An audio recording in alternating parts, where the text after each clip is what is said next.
Once upon a time, there is a tortoise and a rabbit in the forest. The rabbit told, "I am the fastest animal in the forest."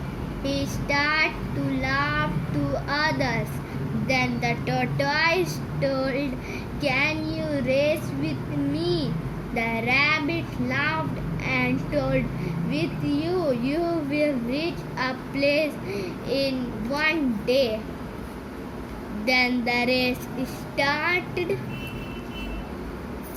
Then the monkey told, "Get, set, go." The rabbit ran fast, and the tortoise walked slowly. Rabbit saw the tortoise is very behind, so he thought to take rest